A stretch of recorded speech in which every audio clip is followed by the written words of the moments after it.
Wahyu 16. Dan aku mendengar suara yang nyaring dari dalam bait suci berkata kepada ketujuh malaikat itu, pergilah dan tumpahkanlah ketujuh cawan murka Allah itu ke atas bumi. Lihat, perintah diberikan. Go your ways. Pergilah.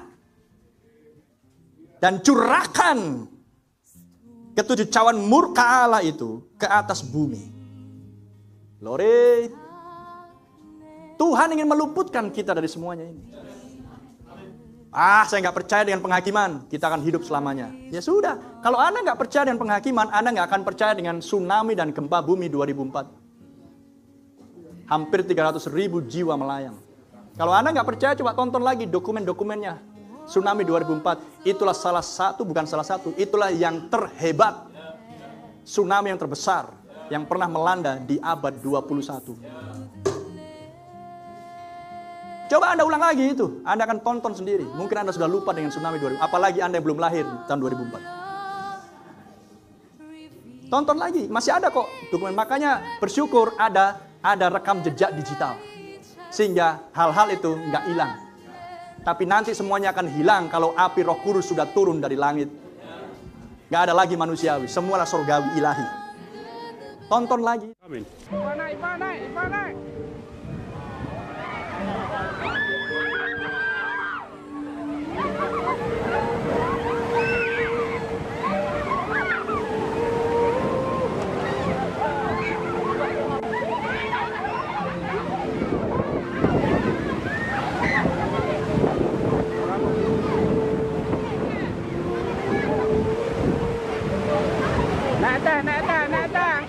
Angkat.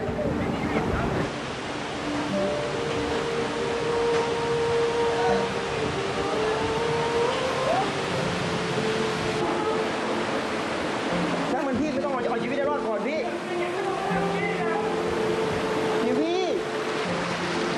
กันเลยนะพี่มันกระเด้งอ่ะพี่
Dan saat inilah, pemirsa, air dari gelombang pasang tsunami datang. Masyarakat berhamburan menyelamatkan diri. Sebagian besar mereka lari menuju Masjid Baitur Rahman yang berada tidak jauh dari situ. Air yang datang membawa puing-puing bekas gempa.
betapa mengerikannya hal itu berlangsung. Orang-orang berusaha lari dan orang-orang bermain di pantai dan mengira itu adalah air pasang biasa. Naik, awas, naik, awas. Tapi orang yang ada di jauhan, di atas ketinggian, di gedung, di hotel sana, lari karena mereka melihat buih putih lebih daripada sekitar 5 meter naik di atas. Mereka yang di dekat pantai belum melihat sepenuhnya, tapi yang di jauhan sana sudah mulai melihat. Dan ketika mereka sadar bahwa semakin tinggi, melarilah mereka, but it's too late, sudah terlambat. Bahkan hotel pun, kolam renang hotel pun dihantam dengan gelombang 3 meter lebih. Dan masih banyak orang yang lagi santai-santai, lagi duduk, berjemur. Renungkan hari itu. Ketika di Banda Aceh Anda melihat air masih segini tingginya, orang udah mulai lari. Yang masih mau menyelamatkan mobil masih sibuk dengan mobilnya, sepeda motor masih sibuk. Gak taunya dalam sekian detik, sepersekian detik, gelombang besar setinggi 2 meter, 3 meter. Saksi mata mengatakan seperti deru pesawat terbang yang mau terbang. Begitulah yang saya dengar, tapi saya tidak tahu suara apa itu. Karena mereka hidup di lingkungan tetangga seperti ini, banyak rumah-rumah, jadi nggak bisa melihat apa yang berlangsung. Tapi dalam hitungan detik mereka tahu bahwa air datang.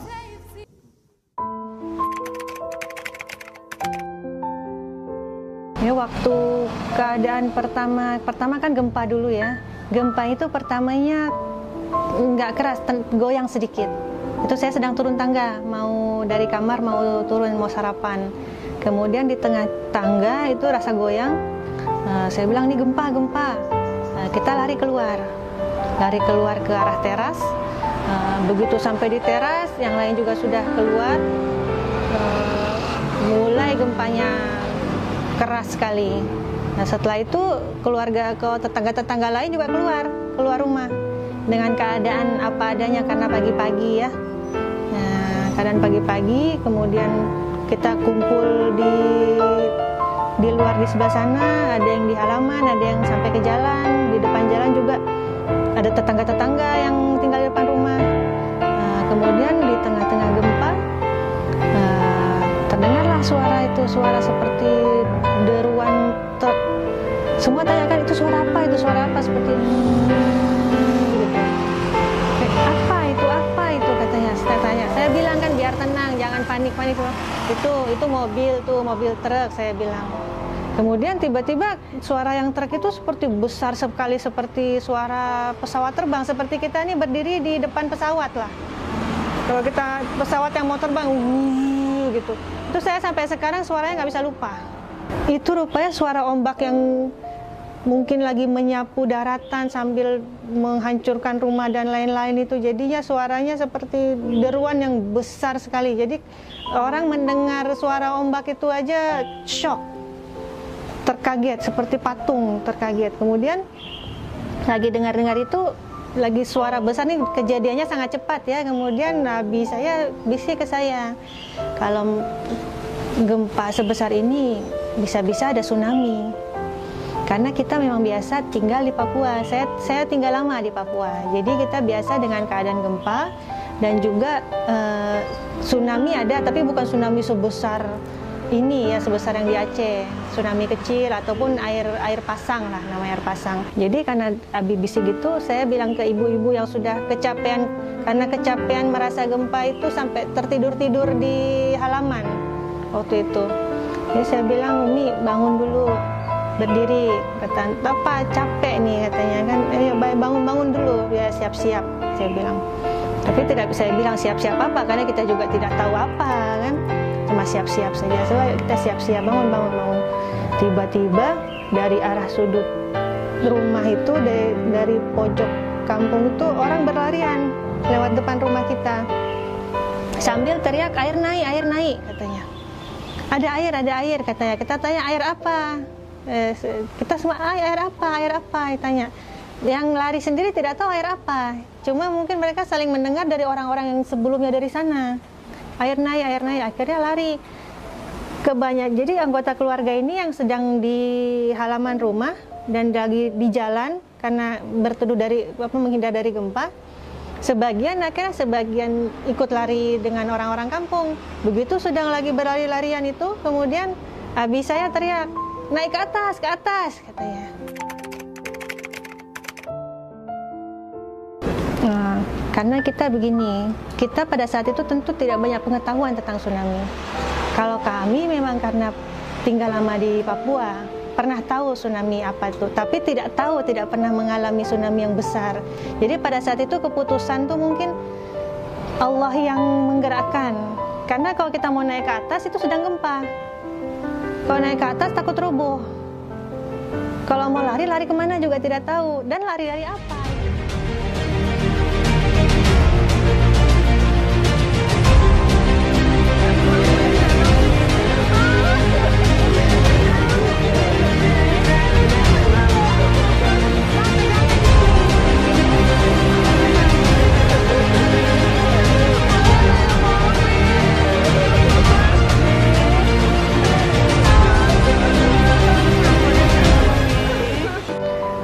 Jadi setelah saya naik, yang di atas itu yang sudah berada di atas di teras atau sini atau sebelah sana itu sudah melihat ada datang air.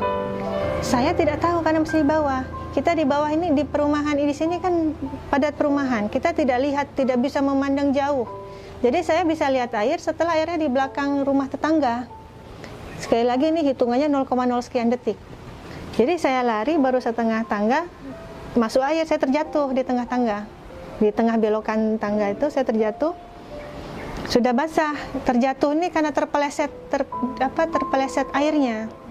Airnya sebenarnya masih di bawah, tapi sudah ada ombak tuh kan ada lidahnya ya, ada lidahnya. Jadi lebih tinggi daripada air yang sebenarnya. Jadi karena sudah basah terpeleset jatuh di tangga.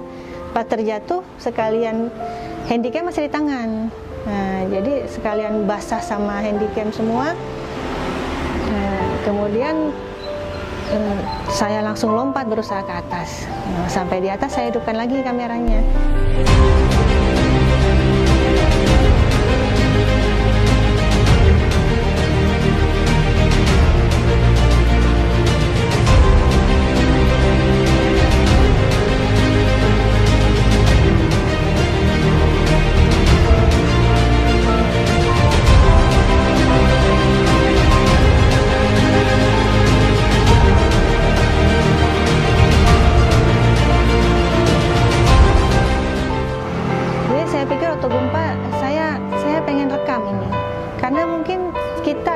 Berada di Aceh, di Banda Aceh ini mungkin bisa merasakan, bisa mengetahui, bisa melihat.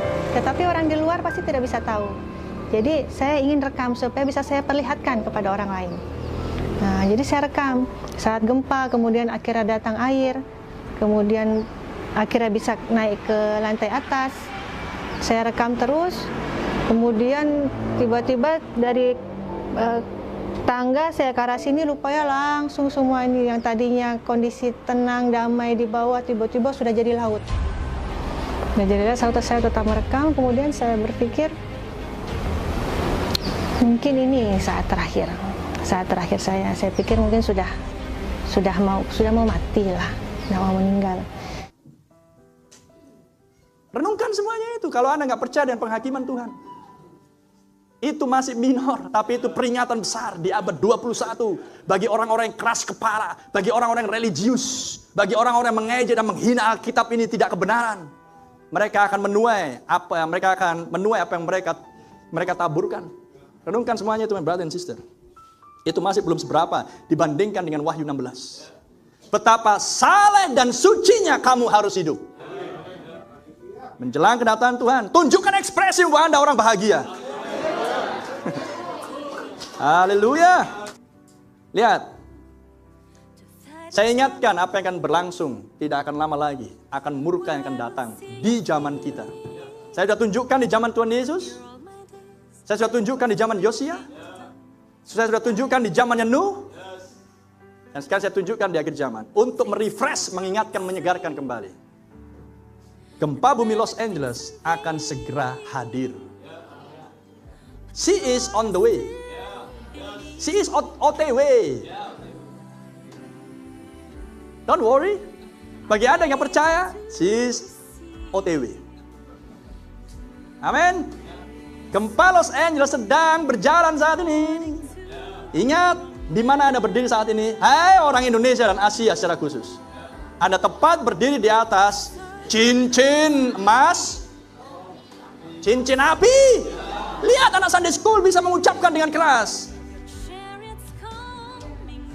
Ya, di bawah Anda adalah magma lava sedang bergerak mengitari, berkeliling dari atas ke bawah, keliling terus. Begini nih, makanya cincin. Banyak orang nggak percaya neraka. Siapa mau melihat? Nggak ada orang ke surga, nggak ada yang melihat surga. Jadi untuk apa bicara surga? Oh, Anda akan menuai apa yang Anda ucapkan. Renungkan semuanya itu. Percayalah bahwa Allah ada. Ibrani 11 katakan, dan dia mengupahi orang yang sungguh-sungguh mencari dia. Dan yang menantikan dia. Oh, Lord Jesus. Gempa bumi Los Angeles sedang dalam perjalanan. Lihat gempa bumi yang berlangsung di Taiwan seminggu yang lalu. Lihat gempa bumi yang berlangsung 2 hari yang lalu dan banyak orang gak mendengar di Amerika Serikat sebelah timur. Dan tercatat terbesar dalam 100 tahun. Padahal hanya 4 skala Richter. Tapi itu terbesar karena itu berlangsung di wilayah yang berhadapan dengan Laut Atlantik Utara. Atlantik. Tapi Los Angeles berhadapan dengan Laut Pasifik. Dan lihat apa yang akan berlangsung, tidak akan lama lagi. Squeeze tekanan pemerasan atas seluruh dunia berlangsung. Mempelai wanita akan di stop untuk berkhotbah, tapi ia akan berkhotbah kepada jiwa-jiwa yang terhilang, yang tidak akan bisa diselamatkan lagi. Apa yang berikutnya terjadi? Bom dijatuhkan ke Amerika Serikat. Kenapa harus bom dijatuhkan? Iya. Karena terlalu jauh Amerika Serikat dari Rusia. Terlalu jauh Amerika Serikat dari Korea Utara. Dari Iran terlalu jauh. Amerika Serikat dibentengi dengan 2 samudra terbesar di dunia. Yaitu Pasifik dan Atlantik. Sehingga Amerika Serikat secara geografis sangat safe. Aman. Musuh mau menyerang Amerika Serikat harus melintas 2 samudra ini. Melintas 2 samudra ini, maka drone-drone dan satelit akan langsung mengetahui, ada kapal perang itu situ. Makanya Rusia mencoba untuk berusaha membuat kapal selam anti radar dan sukses. Suatu hari dia muncul di perairan di dekat Miami, kapal selamnya. Halo. Turun lagi dia, pergi. Manas-manasin. Karena waktunya belum tiba. Karena masih ada orang pilihan di sini. Haleluya. Itu sudah sekian tahun yang lampau. Amerikanya garuk-garuk kepala. Musuh kita bisa nongol di perairan kita. Gimana? Renungkan my brother and sister. Rusia 2015 atau berapa kemarin? Sebelum pandemi. Sudah membuat screen besar di ruang militernya. Memiliki sebuah ICBM. Misil antar benua dengan hulu ledak nuklir tanpa bisa terdeteksi dengan radar. Renungkan semuanya itu. Amin. Menjelajah bisa sampai puluhan ribu kilometer. Anda hitung saja dari Moskow ke Washington berapa. Lihat, Amerika akan menjadi kawah. Penglihatan yang ke-7 segera akan berlangsung dan tidak akan lama lagi. Squeeze bom Amerika Serikat. Gempa bumi Los Angeles. Amin.